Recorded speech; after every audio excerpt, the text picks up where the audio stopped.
void. But in a moment, like a breath out of the emptiness, a primal force began to stir. Suddenly, in an endless explosion, the vast universe burst into a grand display of stars, suns, and worlds. From the vapors of such a world sprang human life, like a million shooting stars, and like the endless spray of the sea as it strikes the rocks, each human life bursts forth and returns to its source over and over again.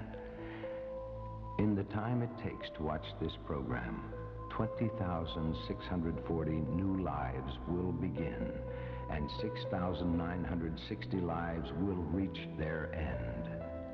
And as much as we wish to deny it, each of us will, in our measured time, know the end, called death. Poets philosophize about it. Medicine attempts to postpone it. Religion tries to soften it, but it still remains as inevitable as tomorrow's sunrise. This is a most unusual but factual account of my attempt to uncover the deepest mysteries that surround death, the ultimate mystery. I see the world around me with different eyes than most people. My father was that way too. He looked deeper than the surface. He was never satisfied. I used to enjoy traveling these roads with him, all through Mexico. He was a photographer too, a very good one, earned his living that way. There was one photo, it fascinated me. I looked at it and thought about the man and who he was and how his life ended. It was in the Pacific that I first really saw death for myself. I too became a photojournalist. Pictures are one thing, but it's different to see it right in front of your own eyes. What was the feeling? What was that last moment like? It makes you wonder what it's all about. You know, I haven't thought much about death in the past years, but an incident took place that gave me no choice but to question it all over again. It was while a friend and I were on a safari last year. Our vehicle had gone out of control.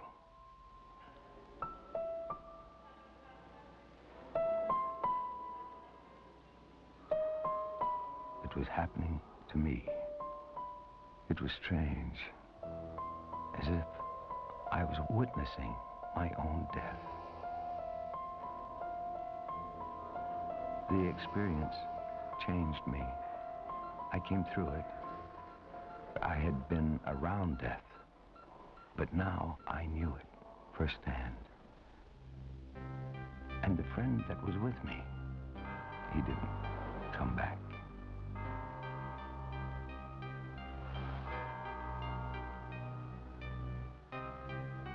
I'm on my way to the cemetery here in Guanajuato, Mexico.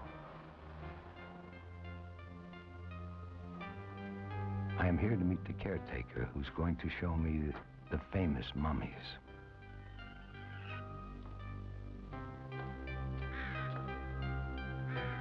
Why are we so ignorant? Blindly accepting the idea of death, being stuck in a box to rot in the ground. What is that silent conspiracy of nature that keeps us from knowing what it's all about? I guess this is one of those shallow graves that they put the poor in.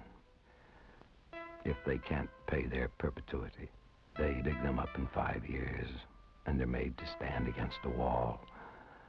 I had long heard about the mummies here in Guanajuato, Mexico. Bodies that looked as if they were frozen at the moment of death. They say you can almost feel what these people were going through in their final moments. We all fear death because it is the unknown. But I feel if I could look at it, just get close to it, try to understand it more, maybe then the fear would vanish. And that's why I'm here in Mexico, to see death itself, face to face. You are the American that wanted to see the mummies? Yes. Okay, follow me. And let me explain you about these mummies. These mummies that you see here, they have been on display here because their relatives, they couldn't afford to pay the perpetual care for them. So after 5 years, when they had been exhumed, they were brought here. I see.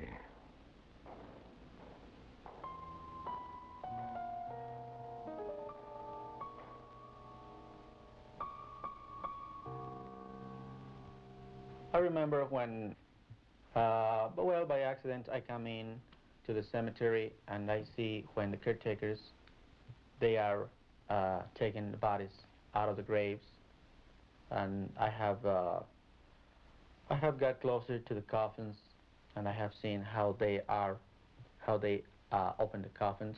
They take the petrified people out. They have to take the bodies, the clothes off. They have to do some disinfection to these people. Tell me, what do their faces look like? Oh, well, they are pretty much the same as you see here, as you see them here. The men have hair, the eyebrows. You can see the mustache and the beard of these people. I understand that the hair and the nails on the bodies actually grow after they're buried. This is also what I have heard about it. I have heard that their hair keeps growing, as well as their fingernails. I remember about a poor lady, a friend of mine, who was buried alive by mistake. This lady was buried in a state of coma, and when she was exhumed 5 years later, she was found from upside down. She turned over herself, so we guess that she was buried alive. And I remember also this woman, friend of mine, you see. This poor lady died during her pregnancy. You can see here the shape of the baby on her stomach. I see. Have they been of any help to you in thinking about life after death? Well, I have come to the conclusion that death is the beginning of a new life. We don't have to worry anymore about pains, just about nothing. What about these people here? Well, you know, these people, this is just material. These are not anymore human beings. Their souls, I guess, they are resting forever. Are you afraid of the bodies? No, oh no. I'm used to them.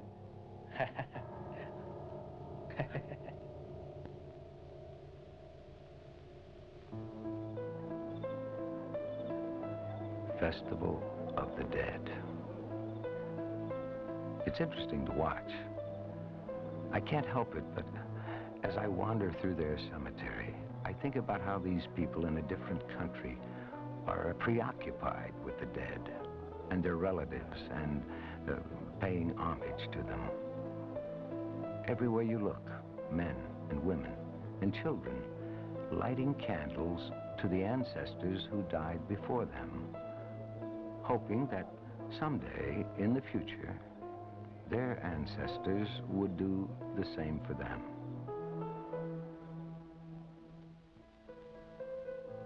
As I return home to Los Angeles, I keep thinking about what I'd seen in those faces in Mexico. I felt there was something they wanted to tell me, and they couldn't. There must be an answer somewhere. That's why I'm meeting Mary. She's a good psychologist who knows the subject pretty well. I've been thinking about what you said, and I think it's natural to worry about dying. Everyone does at one time or another, especially after a near-death experience or the death of a friend. Are you saying don't think about it and it'll just go away? Naturally, it won't go away, but as long as you dwell on it, you're really avoiding living. Now, hang on a damn minute. As a professional, what do you tell people when they ask you about it? That's too philosophical. I really don't deal with those kind of questions. I'd refer them to their priest if they had one. Everyone has an opinion, right? But who in the hell really knows? I mean, isn't it amazing? You should talk to someone who deals with the subject, like Dr. Armstrong. Who's he? Well, he was Surgeon General of the Air Force, father of space medicine, and directed a lot of research while he was head of the Aeromedical Research Laboratory. He spent a lifetime studying death and is now retired down in Texas. Is death a horrible or painful experience? No, quite to the contrary. It's never distressful in any way, and in some cases it is rather a pleasant experience. The reason for that is that during the last stages of a fatal illness, the vital centers of the body begin to fail, particularly the cardiovascular system and the respiratory system, so that you begin to get a lack of oxygen to the body tissues. And when that occurs, and that always occurs in the final stages of dying, the effect is just the same as you would get from the use of morphine, sedatives, and all of the different types of drugs that are used to kill pain and relieve anxiety. Interesting. Any evidence that anything continues after death? That question has been investigated over the centuries by numerous scientists, and in no case has it ever been proven that there is life after death. But on the contrary, it's never been proven that there isn't life after death. Didn't the ancients think a lot about death and the life after? They discussed it openly and freely and made various attempts to ease the situation. And for example, the Old Testament mentions death twice as often as life. The Hindu Vedas were devoted almost entirely to the subject of death. Much of the ancient Chinese literature also. And the Egyptian Book of the Dead consists of 166 chapters and was probably one of the most prominent writings of their time. I have a couple of books on the subject here that this is the Egyptian Book of the Dead and the Tibetan Book of the Dead, and you can take these with you if you would like. I'll just leave them there and you can take them when you leave. Thanks. Is there any investigation going on related to after-death experiences? There are several studies underway based primarily on the fact that a considerable number of people who have been near death have had dreamlike visions, and in some cases that has been thought possibly to be proof of life after death. You've been very helpful, Doctor. Thank you. I'm on my way to Cairo to look into what the ancients taught. Oh, yes. I think Egypt is the logical place because our earliest information on writings on the question of death came from Egypt.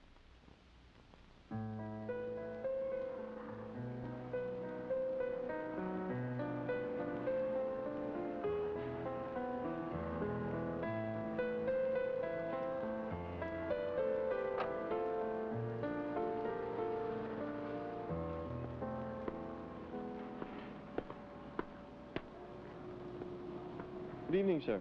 Good evening. Going to Paris? To Paris and then on to Cairo. Okay.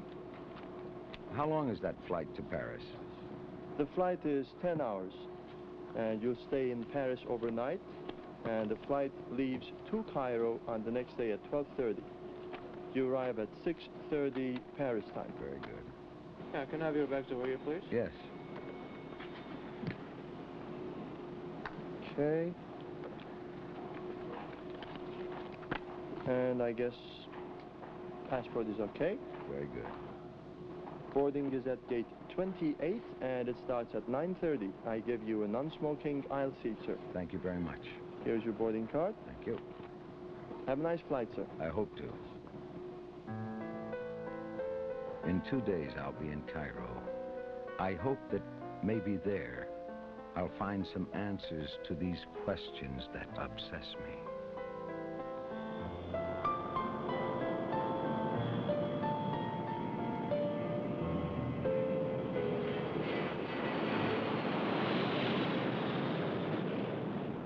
Would you like a drink before dinner? A martini, thank you. Martini. And you, madam? I'd like a glass of red Bordeaux wine, please. Will we be staying over in Paris? No, just a stopover. I'm going to Cairo and then Bombay. Oh, that's very interesting. Business or pleasure? Neither one. Pursuing an interest. The famous ancient city of Cairo. Here is one of the oldest civilizations on Earth.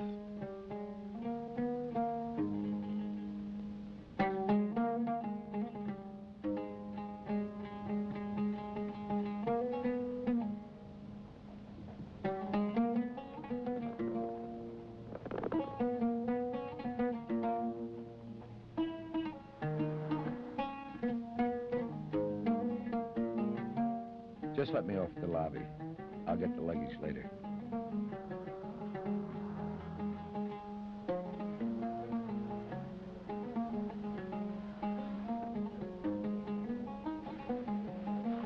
Thank you.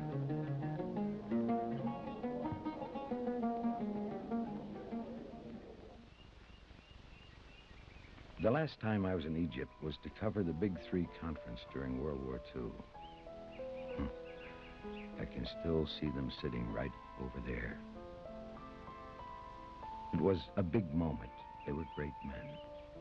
I wonder where they are now.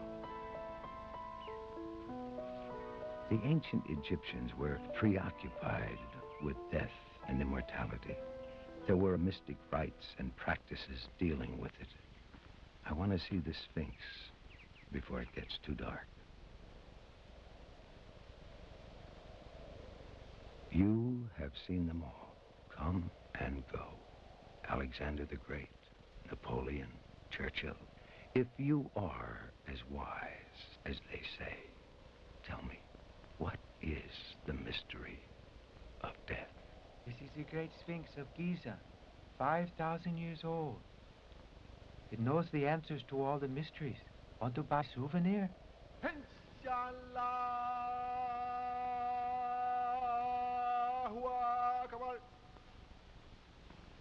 How beautiful and peaceful this Muhammad Ali Mosque is. My God, magnificent.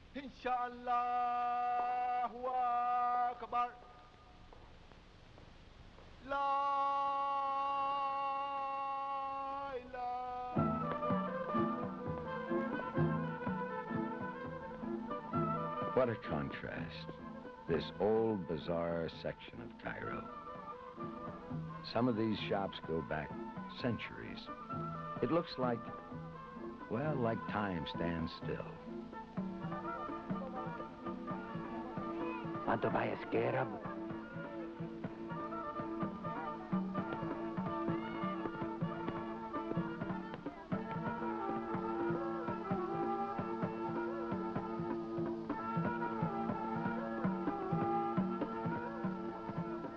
I telephoned Dr. Asherly, the director of the Cairo Museum. I'm to meet him at 2 p.m. Dr. Asherly, hello. I'm interested in what you know about the ancient beliefs. They had a very strong belief of life after death, that every one of them after dying, that he will go either up to heaven to join Osiris, or to join the god Ra at daytime, and then maybe at night they will return back to their tombs, or that they might spend all their life after dying with Osiris in paradise. Interesting. Can we go inside and look?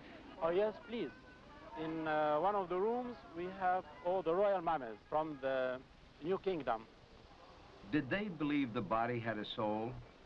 Yes. They believed in two souls to take care of the body. The ka would be there all the time during his lifetime, and the ba would appear after death. The ba, it was a bird with the head of a man, the deceased himself. What about mummification? Well, they started mummification by opening the body in the middle, taking out all things that would deteriorate, the liver, the kidneys, and the heart even, and the brain. They removed the brain through the nose. And after washing and cleaning the heart, they used to put it again in the body.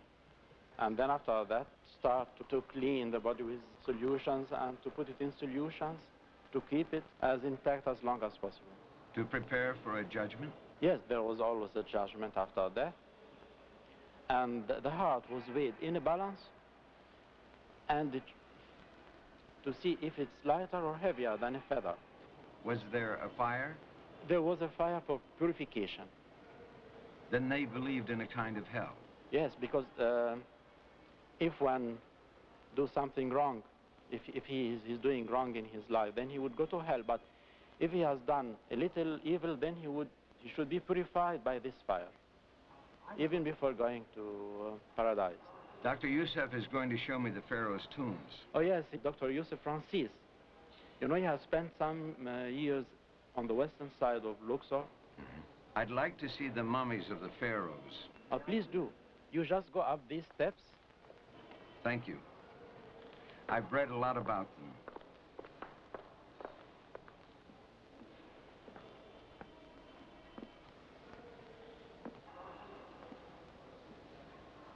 Well, great Pharaoh, did you ever think you'd end up like this on display?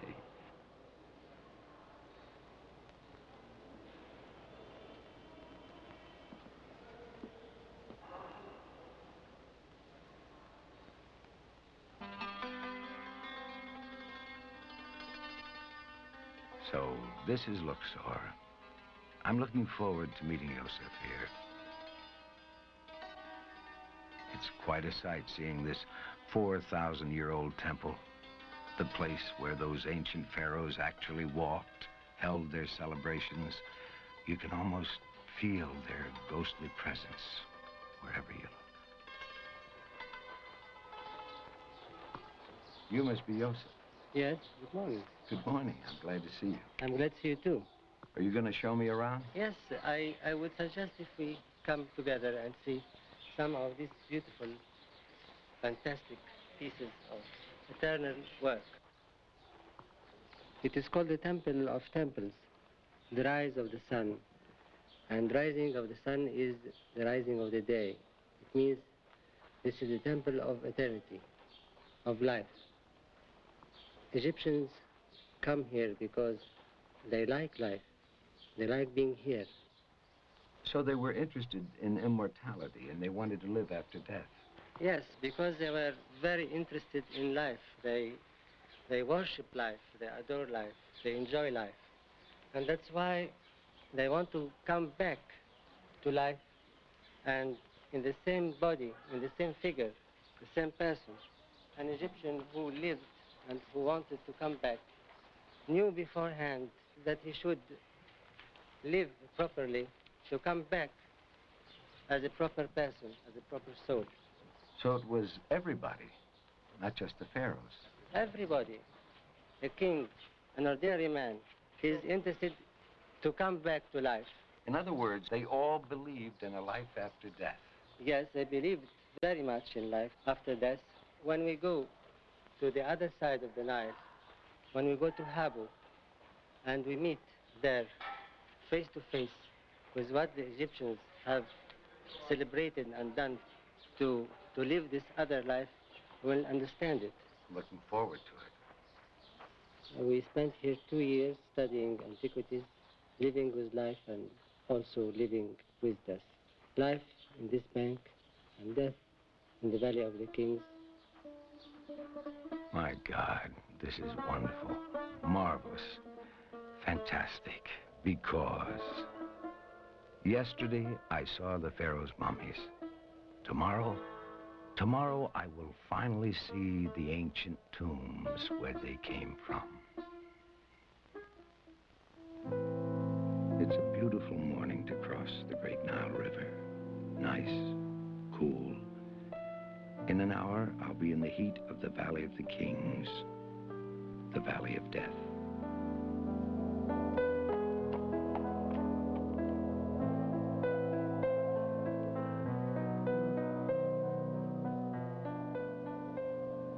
There stand the great Colossus statues, as if they are guarding through eternity the tombs of the pharaohs I am about to see.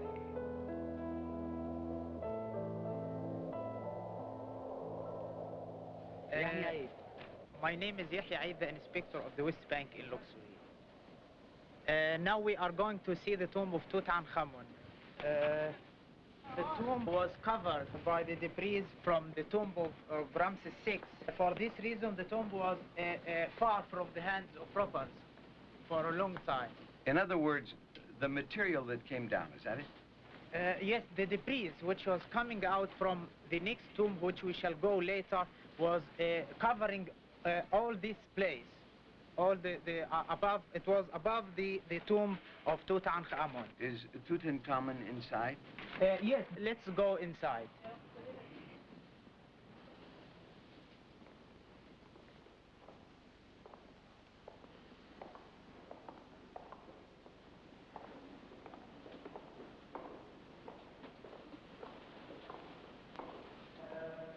And we like to explain this scene.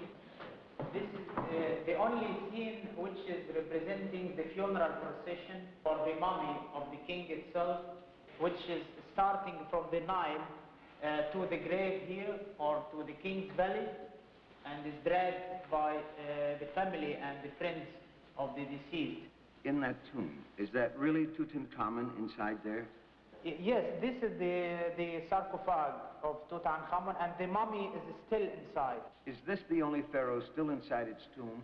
I think so. This is the only mummy, but it's in a very bad condition, and they prefer to leave it here. What about those monkeys? The baboons here, the 12 baboons, or the 12 monkeys, is representing the 12 hours of the night, and maybe they are representing the guardian of the first gate in the second world, or in the underworld.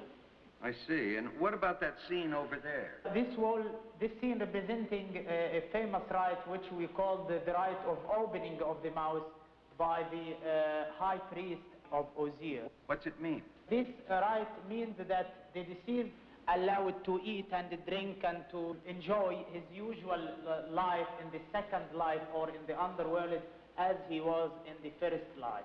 Can we see anything that shows the afterlife? Yes, I think we can see that represented in the tomb of Ramses VI upstairs.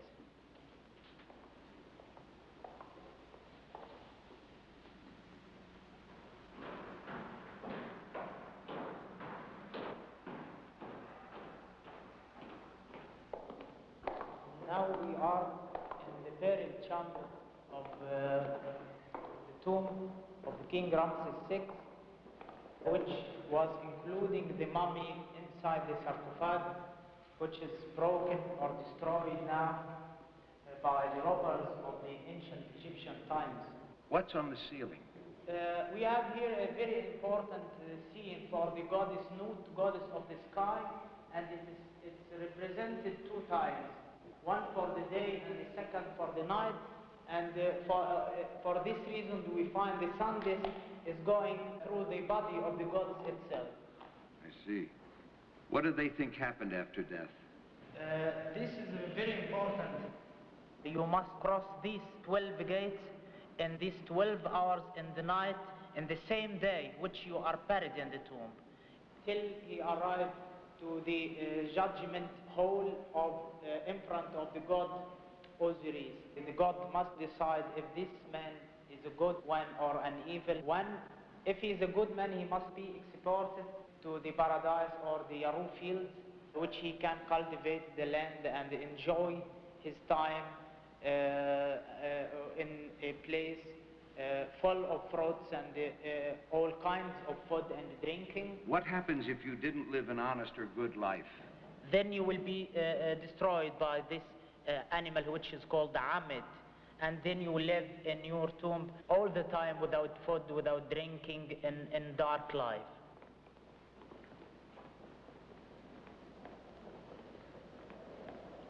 In the noble tombs we can see more details. This one of the examples of the noble tombs. And in this scene we find the crossing of the Nile with the mummy of the deceased. Here is the mummy and here is the canopic jars. This is the arrival of the sarcophage, and it's carried on the shoulders by the friends of the deceased. This is the scene of the judgment scene. After burying the deceased and crossing these gates which we discussed, the deceased arrived to the court of justice in front of the god Amun. Here is the deceased Kiki and his wife is entering the hall. Now they are weighing the heart of the deceased, and if the heart is heavy, he will be a good man and he must go to the paradise. If he is a bad one and his heart is not heavy, this strange animal, he will attack him. Now Horus is introducing the deceased and wife to declare the result in front of the god Osiris. Thank you very much. I know it's getting late. Not at all. And I thank you for all the time you spent with me. There's a lot to be learned here. Yeah. I keep seeing the reoccurring theme of life in the hereafter. If only there was a way to prove it once and for all.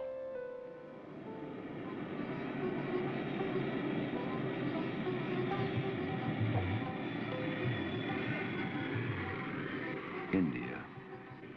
Here, the people, all the people, believe in the continuation of life after death, a reincarnation of the individual soul. You know, the teachings in the Vedas, like the ancient Egyptians, tell similar stories about preparing for life after death. Who's to say that they're wrong? I'm on my way to meet a Swami, Baba Muktananda, one of India's most revered holy men. I had talked to several Americans that made the long journey, and they told me how much they enjoyed being in his presence.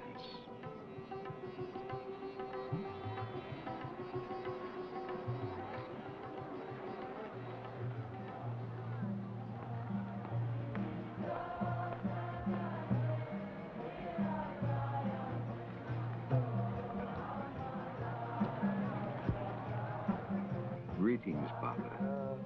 Greetings. I've heard that you've had experiences which would indicate life after death. Would you share some of that with me? हमको अभी जो एक heart attack हुआ था उसमें मेरा पूरा मौत का अनुभूति हुआ हमको. A while ago, I had a heart attack. In that heart attack, I experienced my death completely. बहुत बड़ा मेजर था. It was a massive heart attack. और ये अटैक हो के गिर पड़ा. After the heart attack, I just fell down. हमको गिर पड़े तक याद है. I remember that I did fall down. फिर 11 डॉक्टर लोग भारी सर्जन आके खड़े हुए मर गए वो. Later, 11 great surgeons, specialists were standing by, and they said I died. परंतु किसी एक देश में हम ऐसा चले गए. I entered into a different space. वहाँ मेरे गुरु महाराज जी. There, my guru was there. वो 2 घंटे मेरे से बात की. He spoke to me for 2 hours. 2 घंटे तक डॉक्टर लोग सब ऐसा करके देखते थे क्या हुआ. इतना बड़ा एक अच्छा हुआ. पानी का गति क्या हुआ. For 2 hours, all the doctors were dejected. They couldn't understand what happened to this good Swami. 2 घंटे के बाद बाबा जी बोले कुछ नहीं जाओ. ये हमको पूरा स्मृति है वो लोग से. After 2 hours, in the space where I was, my Babaji told me, go. Nothing is going to go wrong. एकदम आंखें खोल के देखता सब लाइन में डॉक्टर लोग बड़ा खड़ा है. As I opened my eyes, I saw that all the doctors were standing in line. हम देख के हंसा उसको. I looked at them and smiled. अभी तुम लोग भोजन करो बोलकर सो गए. I told them, go for lunch, and I went back to sleep. दूसरा दिन उल्टा तो कुछ नहीं. The second I woke up, nothing was wrong. हमारे सब मरे हुए कई आदमी हम उधर पहचाना उधर मिले हमको. In the world of death, I saw my relatives. I saw people who I knew. वो उनसे भी सिद्ध होता कि मृत्यु है, मृत्यु के बाद जन्म है. From this, it is very certain death does exist. After death, there is life. वस्तुतः मृत्यु निद्रा से एक बहुत बड़ा अवस्था नहीं है. Death is no greater than the state of sleep. However, after death, man is born again. और जन्मा बाद पुनः अवश्य एक दिन मरता. After he is born, certainly he dies one day. मगर ये केवल शरीर के लिए है.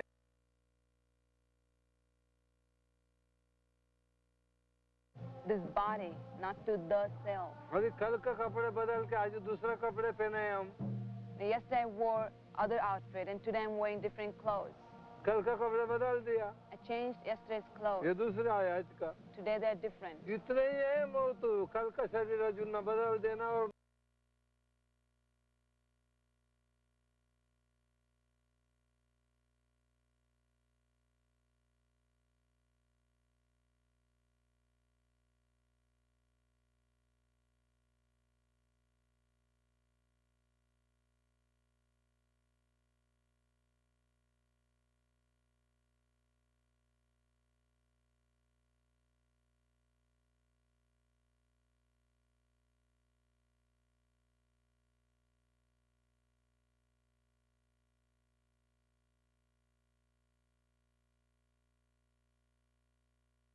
come in to evaluate this chest pain he'd get on exertion at home. When he'd race the heart, he'd get some pain. We wanted to make sure it was heart, so we hooked him up to a treadmill while he's hooked to the cardiogram. If the EKG goes haywire, it's heart. If it doesn't, it's not. Instead of just going haywire, as he said very inconsiderately, he dropped dead. He keeled over, just like many people will. Heart stopped, breathing stopped, sputtering, turned blue, convulsed a little bit. Doesn't feel the convulsion, never did, when I asked him. And then we'd start him up again, and each time we'd stop, he'd convulse, die once more, and he'd complain about being in hell. So you died several times. What happened then? I could see what was going on. I could hear Dr. Rollins and see him say, Pam, give me a reading on the EKG machine. I can't see the reading. And this was while you were gone on the floor, yes, eyes closed. And it was, she would say straight line. And I couldn't understand the fact why it could be straight line. I know everything was going on.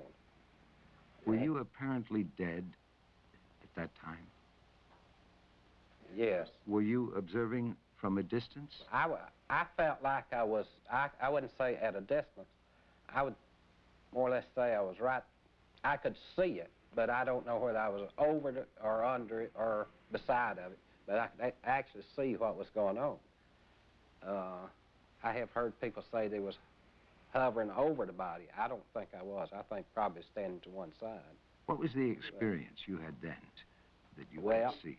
I could see all I'm working and calling in code 99, and I went back out from that, from another clinical death. I went into another one from there, and I saw my mother and my stepmother. My mother passed away when I was 15 months old. To my knowledge, I had never seen a photograph of her. My father remarried very shortly into a family that had children, and it wasn't discussed. I mean, more or less, it was something that just never did happen. I knew I had a mother. I knew she passed away, but that was about it. My stepmother passed away in 1960. I saw them both, recognized them. And people say, well, how could you recognize your stepmother your mother, if you never did see a photograph of her at 15 months old? I was able to pick out her photograph. I had never seen one. An aunt brought me a photograph, and I was able to pick it out among 3 others. There's just no other way to describe it. You had to be where they were. What is your feeling about after death now? I feel like possibly, now this is just my own idea about the whole situation, that there's a burden been placed upon me to tell people that there are a life after death, and that you should be prepared for it. I definitely believe death itself is nothing to fear, but possibly judgment would be. really nice place for lunch. It's quite a good-looking joint. You look excited. What have you found? I feel I've made some headway. Before you tell me about it, I'd like you to meet Emile Franchel, a hypnotherapist. Glad to meet you, sir. I talked to several people that had these experiences, and they all saw similar things, like a bright, luminous light. They all felt out of their body. Well, people who get hypnotized and go back into what appears to be other lives do report almost precisely the same thing. What do you mean? Well, they report these out-of-body experiences of sort of in-between lives floating. Sounds interesting. What do you mean by in-between lives? Well, when you regress somebody back and they appear to come out in another life, you bring them forward in time, they go through their own death. After that, there's a period waiting from that life to another life. And in that period, they invariably report the same sort of thing, where they are waiting invisible or a cloud or something of the kind. You mean people actually go back? My God, if that's at all true, it really is evidence of something happening after death. Sounds fascinating. I wish it were true. But you shouldn't jump to conclusions. Oh, no, we're not really jumping to conclusions, but, you know, still they come forward, these subjects, with dates and places and times that tie in and correspond correctly. How do you explain? You mean a prior life? Well, all of it I can't explain, of course, but nevertheless, that's what happens in many, many cases. Then there is evidence that life goes on after death. A lot of people would like to believe it. I would. It's exciting. I'd like to prove it for myself. If you could regress someone to another life in time, and they could give you dates, names, information that wouldn't be possible for them to know, wouldn't that be something? Emil, do you have anyone who would be a good subject to regress? Oh, yes. I have many of them. I've got two that I know about.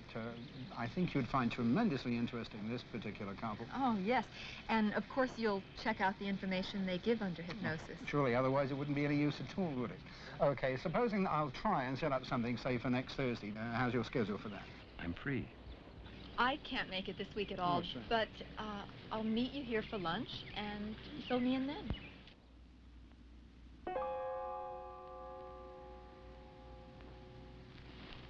Oh, hello. Come on in. Why don't you make yourself comfortable in the chair over there? I've been working with this lady for a few minutes now, taking her slowly back in time into her childhood and then into her infancy. All right, let's go ahead and see what we get. All right, I want you to relax and go deeper and deeper asleep. You're going back in time, backwards to conception, and let your mind continue back in time if you can. If you can sense anything in any way beyond that point of conception, tell me about it.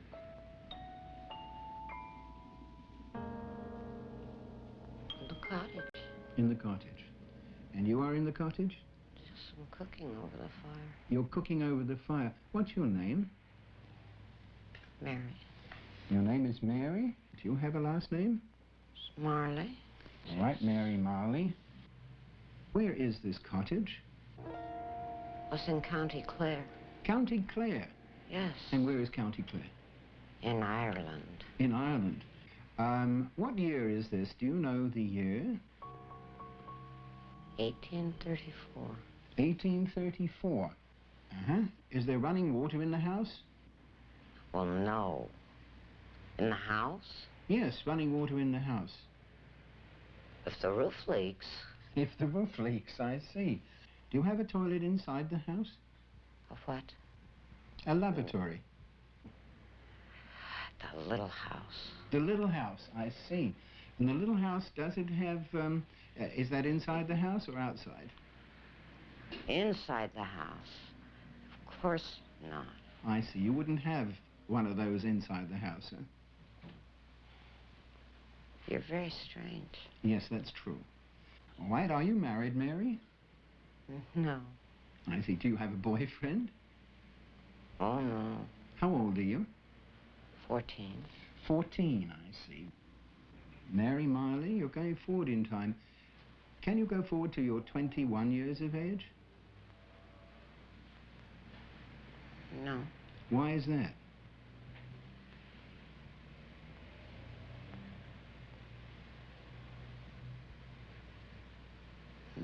Well, go far forward as you can from 14 years of age, and then tell me about it.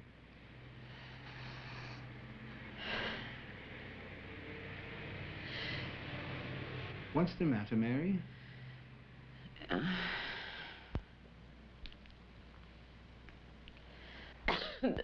Fever. You've got a fever. What happens to you, Mary?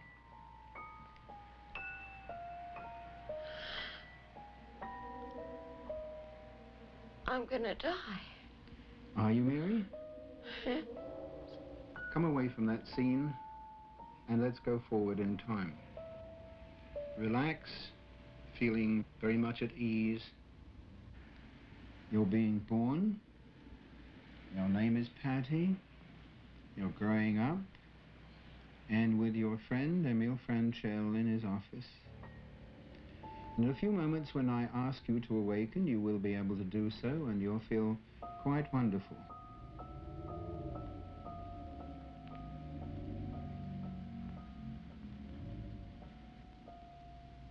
And you're with your friends, and you're feeling great. Hello. Hello. Deeper, deeper, deeper again. Very, very peaceful. Very peaceful indeed. And you will continue going deeper into that state we call sleep. Until finally, when you are fully and deeply asleep, and in that state we know as somnambulism, where you become unconscious, your conscious mind temporarily in an obeyed state, then to signify this, you will open your eyes, and the opening of the eyes will be a locking mechanism. It will lock you into that state until I ask you to awaken. Now you may close your eyes and go even deeper asleep. Okay, I think we have a extreme depth here in this lady because I've worked with her before. And now we're going to go back prior to birth to see what we can find. All right, Beverly, if you let your mind drift back in time to the time of your birth, before then to conception, and let your mind travel back. And if you can travel back and you can see, feel, or sense anything in any way beyond that point of conception, I want you to tell me about it. There's no rush or hurry. You can take all the time you need and be perfectly at ease. I'm going to begin again. You're going to begin again. That's good. You look happy about it. What happens?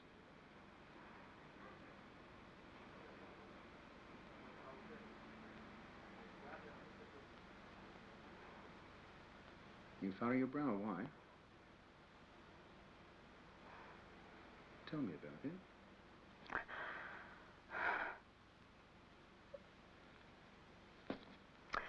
It's gone. What's gone?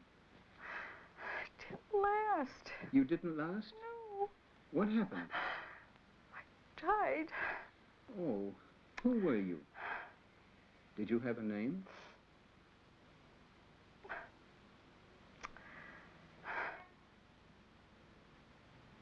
You were annoyed. Why are you annoyed? Because it was so short. How long was it? 8 hours. 8 hours. And did you have a name? It's Baby Jean. Baby Jean. Baby Jean.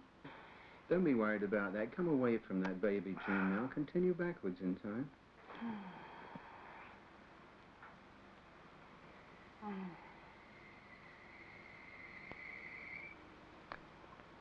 Oh, I'm sick. You're sick? Who are you? Oh, I'm so sick. Come away from that scene then if you feel sick. Now, looking back on that scene without becoming involved with it, what was happening? I had a disease. Mm-hmm. I scarlet fever. Scarlet fever. How old were you when you had the scarlet fever? I was too old to have scarlet fever. I was old. I see. I was very old. What is your name? I don't have a name. Well, right back there when you were sick, what was your name? My name was Jane. Jean? Yes. And your last name? It's MacDonald. Jean MacDonald. Yes. You were very old then. How old is very old? Oh, I think I was 40. 40? 40-something. 40-something. I was very old. 40-something is very old. All right. Continue back in time. Go away from that scene. Continue back as Jeannie MacDonald.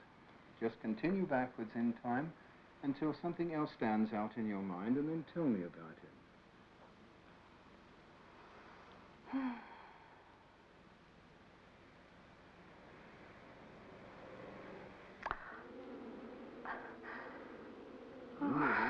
What is the matter? Oh, it's Eloise. What's the matter with Eloise? What's the matter with Eloise?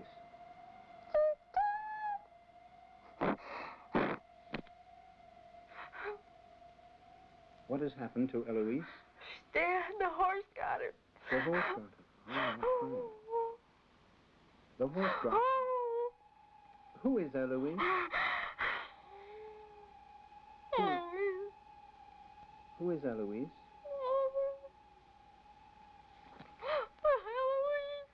All right. Come away from that scene now. Let it slip from your mind. Let it slip from your mind. And look back on that scene without becoming involved in that scene and tell me, who was Eloise? Eloise is my daughter. Your daughter. And you said under the horse's hooves? Well, how did she fall under the hooves? Oh, she ran into the street. She ran into the street? She ran into the street. Uh-huh. And she ran under the horse, is that it? I see. Well, don't be concerned with that for the moment. Come away from it. Where is this place where Eloise was killed? Where is it? It's on the main street. On Main Street. Is it in a place where you live, your town where you live? What is the name of the town? It's Corning. Corning? And where is Corning? Corning is in Ohio. Uh-huh. Corning, Ohio. Do you know what date it is when Eloise was killed? Yes. What date was it? It was December the 12th. December 12th? What year? 1898. 1898. I see. All right, Eloise has been killed. You live in that town of Corning. Yes. And what is your husband's name? John. John? And where does John work? John works at the stables, at the livery stables. At the livery stables? Yes. Does the livery stables have a name? Yes. What is the name of the livery stables? It's Kincaid. Kincaid, I see. Do you often go into town? No, not often. Mm-hmm. But you do go into town? Mm-hmm. Do you know the town very well? Can you describe the town? Yes. What does it look like? Well, it's not a large town. And it has stables, and it has a general store. It has a train. A train? There's a station there? A railroad station? There's a depot. A depot. I see. What was the name of the railroad? I don't know. Didn't the cars have a name on the side that went through there? Did There's ZZ. What was that? There's ZZ. ZZ? Mm-hmm. What did that stand for? I don't know. What did you used to call it? Or everybody called it? It's a zigzag. The zigzag? Mm-hmm. Looking back at that place, you gave me a date just now, December the 12th, 1898. Do you remember the day of the week that was? All right, don't be concerned about it. Do you know the day of the week it was? It's Monday. Monday, December the 12th, 1898. When Eloise was hurt, was she seen by a local doctor? She wasn't hurt. She wasn't hurt? She was killed. She was killed outright. Was Eloise buried locally? Yes. She was buried in a graveyard somewhere. Whereabouts was she buried? She was buried in the graveyard outside of town. Was it a church graveyard? No. No. Municipal graveyard? Yes, it was the town municipal The town? graveyard. Yes. I see. Yes. Did Eloise have any friends? Yes, she played with the girl, little girl that lived about, she lived on the other side of the creek. Mm-hmm. They used to spend a lot of time at the creek. Did they go swimming in the creek? Yes. Mm-hmm. Were they supposed to? No, Why? because it's dirty. Why? It's dirty. It's dirty. I think you said it smelled a bit before, didn't you? Do you have a town doctor? There's Dr. Eichmann. Dr. Eichmann? Uh-huh. No. It's not. No. What is his name? It's Eichenbaum. Eichenbaum, I see. Did you go to school in town? Yes. What was the name of the school?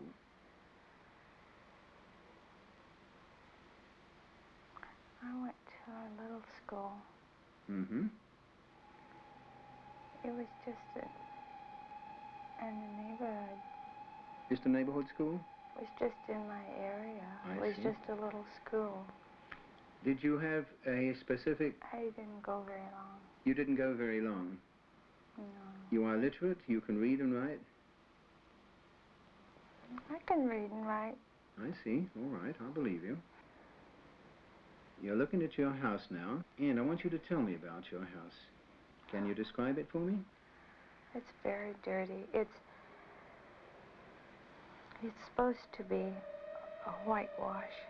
Uh-huh. It's supposed to be sparkly and pretty, but it's dirty. Why is that? Well, it's because of the factories. Something in the air, you mean? Dust? Or gas? Oh yes, lots of things in the air. Well, you said it was supposed to be very white and whitewashed, and... But it doesn't last. What just color is gets it then? so dirty. Mm-hmm. It's kind of a yellowish, dirty. Because the paint is yellowish. discolored. Yes, I it's see. a yellowish, cold, dirty color. Dirty color, all right. Do you have a newspaper in town? Yes. What's the name of it? It's the Corning Breeze. The Corning Breeze. Newspaper. I see. I would like you to go forward in time to the point that you said you were very ill. I'm so sick. Uh-huh. Then what I happens? don't want to be any sick anymore. You don't want to be sick anymore? No. Then what happens? I don't want to be here now. You don't want to be here anymore? Not now. I'm so sick. All right. Then what happens? Oh, I don't want to be here now. No, I don't want to. I'm so sick. All right. Continue forward till you're no longer.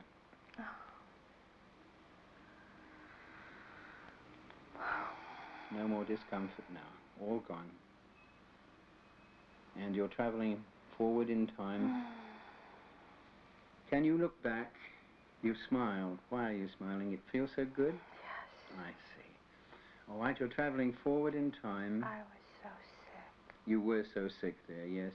Can you see yourself looking backwards in time, looking from where you are now? Can you see yourself being sick there, being perhaps in bed or whatever? Yes. Can you describe what you see? I was very sick. Very sick. I died. You died? Yes. You said you were an old lady of 40 what? I think I was 46. 46, an old lady. Yes. All right. Travel forward in time then. And I'm glad I'm not her anymore. now, were you satisfied with her? I was glad that it ended. Okay, fine. Then feeling absolutely wonderful in mind, in spirit, in body, mentally, physically, in all possible ways, feeling just great. Very slowly then, you can awaken.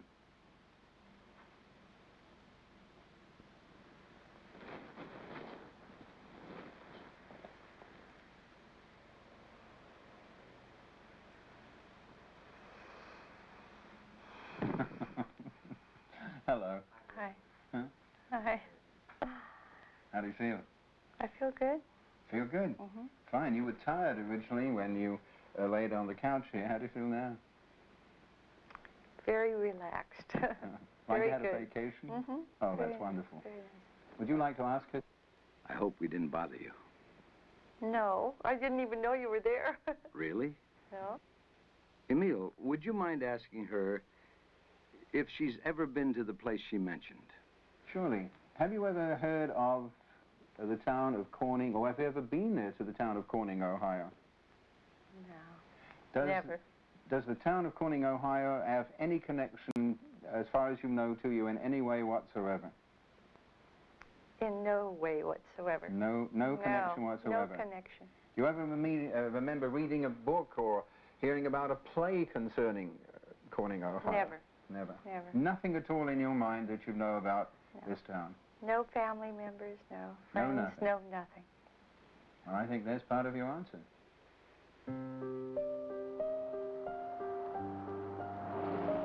I feel very optimistic, excited, like I'm about to solve some great mystery.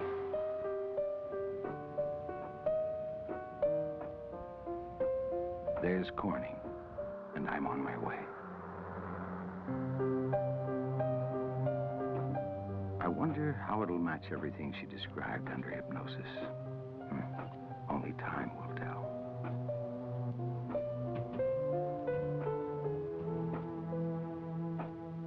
Wesley, I have some questions I want to ask about old Corning, if you don't mind. Anything I can do to help? Okay, remember I talked to you on the phone? Yeah. Is there a railroad depot here at Corning? Yeah. Next door here was a railroad depot. What was it called? Listen, here was the TNOC originally, and there was a Z&W on up the track, probably a quarter of a mile up the road. What was the name again? The Z&W. What does that mean? Zanesville and Western Railroad. Had a nickname. Some of the people called it the Zigzag and Wobble. I see.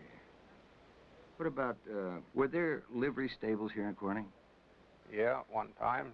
It was a couple of large ones. One over here on the other side of the old the bank building. It was supposed to have been the largest one around here at one time.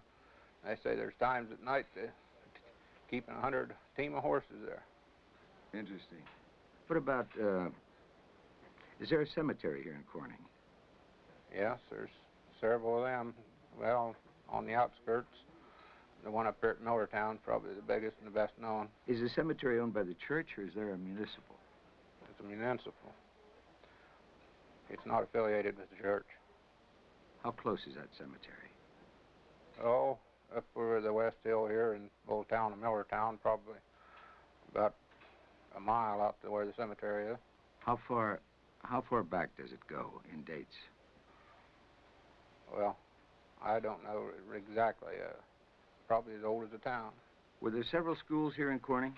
Yes, there was different schools. There was a Catholic school up here, and high school and a grade school here on the hill, East Hill here. Several schools through the years. Is there a river or a creek at Corning? Yeah, one running right through the town, the center of the town down here. This is town's located on the Sunday Creek watershed, or what they call Sunday Creek. Which way is that creek? Can you see it? Well, yes, you can glance outside there and look right up the creek. Were there factories or mines in this town? Mining was your main employment here. Well, even when the town started, the mines bought the railroad, and together the village prospered just a short time after it was started. It was 8, maybe 9 pretty good-sized mines right here. Was it very dusty or dirty right here around the 1900s? Well, from what I know, I've never seen it, but I've had older people tell me that there's days when the mines was working and the steam engines was in the town here and running, and be a fog over the town like you couldn't see it sometime. Was there anybody named Eichenbaum in this town? Yes, there was Samuel Eichenbaum. He run the clothing and dry goods store here on the other end of this block. Up until last year, it was still in the Eichenbaum family. Have you ever heard of any McDonald's? Yes, the name's familiar with me from the fact that the first settlers in Monroe Township was John McDonald and James Dew, first known and recorded settlers in Monroe Township. It was when, it was probably in 1832 when he come here. What about Kincaid? Does that ring a bell? Don't ring no bell with me. The Kincaid doesn't, no. What about your friend over there? There's Frank Wright sitting over there at the counter. If he could come over here, he'd answer us a few questions. Come over here, Frank. He's been around here a lot longer than I have. He'd know a little more about that. Hello, Frank. Frank, was there a newspaper here? There was a Corning paper here at one time, but I forget just exactly what the name of it was. But it was here. Do either one of you know the name of that paper or what you heard of it? I've been told of the paper here in the 1880s, and I've heard it called the Times, and I've heard it called the Breeze. I couldn't tell you much more about it because it was a short-term paper. You know, I wanted to ask you about the buildings. Did they get yellowish, do you know? Yes, they did. They got yellowish, especially when the mist was in and the steam engines was working. The steam would come down, the soot and sulfur from the smoke. And that would make the white houses maybe turn yellow? Yeah, it would, Do you remember any of that, or is that too far? Oh, I remember some of it. I remember especially when you had a lot of steam engines working here. At one time we had 2 steam engines working in the yard in the morning, 2 in the afternoon, 2 in the evening, and they was working continuously right around the clock, and there would be a lot of smoke and sulfur coming from this coal that was burning the steam engines. Is that what you would say, Wes? Yeah, that's pretty close to what I've been told and know of, yeah. I appreciate the information, Frank. You've been helpful. Yeah, if you excuse me, I've got to go to the store and get out of here so I can go home. Okay. Hope to see you soon. Thanks again. You're welcome, sir. See you later, Frank. Thanks. Help me. What do you think, Wes? Is there some information we can get from anyone else? Yeah, there's a few questions there that you've asked. I believe if we went up to the barber shop and found Ray Latta, he'd probably be able to answer about any questions that you have left or enlighten you on about anything you want to know. How long has he been here? Oh, I don't know exactly how old he is. He's been here all his life. He's probably in his late 70s or 80s. And he's pretty clear-minded. He knows about anything. How's that again? He knows about anything that's happened around here. If anybody's got off the train in the last 50 years, he knows who it was. That's great. Can we go now? Yeah, we can take and go up and see him. I imagine he's hanging around the barber shop. Okay, then let's head out that way.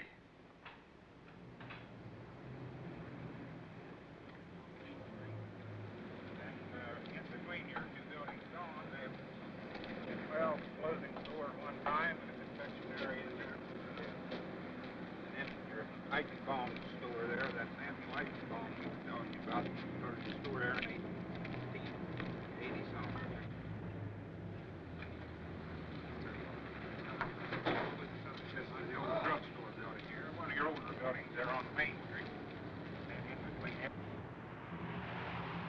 store building over there was the Eichenbaums. Down here on the corner, this empty lot was the old Joyce department store, and right around the corner here is a barber shop. We're on the street right where the blacksmith shop and the livery stables was that he was asking about. And Ray Latta over here in the barber shop will be able to enlighten you more.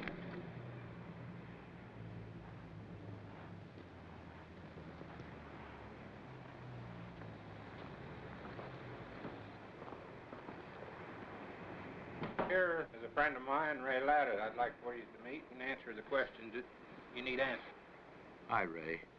I was wondering, was there a town paper here that you remember? The Corning Breeze. A long time back, is that it? Yeah. In the last century. What about schools? Were there any schools here? The first school was up on top of East Hill, called the Breeze School, in the woods up there. Which way was that? East. East, top of this East Hill. We're at the top of it. A big school or a small one? No, just a small one-room country school. Just one room? One room, yeah. Now tell me about that creek. Did children play in it? No, they weren't supposed to on account of the sulfur water which came out of the mines. In other words, it was bad to play in that water. What about a family named McDonald? They lived up above town here on a big farm, the McDonald family. Interesting. Think they lived here around the late 1800s? Well, they could have lived here then before my time, but the McDonald's up north of town here about 3 miles. I see. Do you remember any of their names? No, I don't. What about, was there a John McDonald or a Jean McDonald? Might have had a daughter? I don't remember their first names. They've been dead for years. How long have you lived here? 80 years, last August. So you've seen a lot of this town. Seen it come and go. Okay, Ray. Thank you very much for the time. Pleasure. Wes, can we walk to the livery stable? I believe we can go up and look and see. Thank you very much.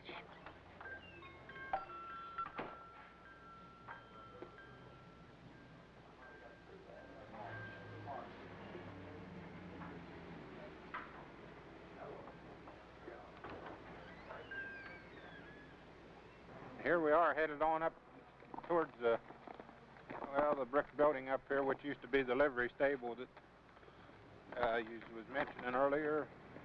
Been a Ford dealership at one time. Now it's an aluminum plant. It was a wooden structure at the time. It was a livery stable. I hope I get to the cemetery before it gets too dark.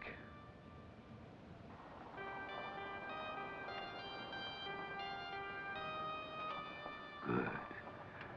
So far, everything fits. The school, the paper, the creek, even the zigzag. Can you imagine that? Can you imagine? I mean, if I can find something of Jean McDonald actually having lived before, that would be it.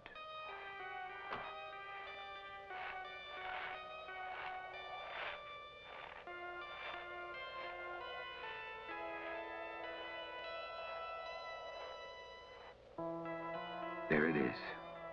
McDonald tombstone.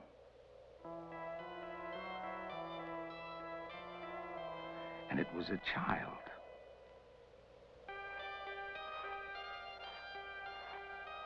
And there's John McDonald, her husband's name. I just can't wait to get back. There's so much of this that checks out. It all seems too much just to be a coincidence. Well, Doc, I found enough to prove to me that something exists after death. I mean, how do you account for the fact that she knew the railroad's name, the newspaper, even where it was located? There's no way she could have known. Emil, what about you? I've checked her out, too, and as you said, I even checked her with hypnosis as well. There was not a single thing anywhere that I could come up with where she had had any connection with the town of Corning, Ohio, in any way whatsoever, either consciously or unconsciously. She identified those pictures. Yes, she did. And to a point that was quite amazing. She even identified things, as you saw, that she could, even the people in town didn't know of, who were alive today. It really makes a believer of you. What's next? Emile, is it possible to progress a person into his own future? Well, let's say it's possible to progress somebody forward into a future. Whether it is going to be the future is something else. There is a past, because it's history, but there are unlimited futures to get into. Could it be your future is something else. I really would like to try. I really would. Well, it's an idea for an experiment. Be careful. You might come up with something you weren't expecting. Well, that's a point, too. Supposing we go forward in so-called time and we come across your death, for example. How are you going to feel about that? I'm willing to try. Please. Yes, I think when we're finished, let's have an experiment. Are you absolutely sure this is what you really want? You know you could progress yourself forward into what appears to you to be your own death. Now that frightens the heck out of a lot of people. Now, are you absolutely sure this is what you want? I am sure. I've done a lot of searching. I feel confident that I want to. Yes. All right. As long as you're absolutely sure, we'll go ahead. Then why don't you relax yourself now nice and easily from the top of your head down to the tips of your toes. Relax yourself very, very deeply. Let your mind drift and wander along, and as I talk to you and your eyes grow heavy, close your eyes. Now, let your mind wander forward into the future, anywhere at all in the future that stands out clearly in your mind.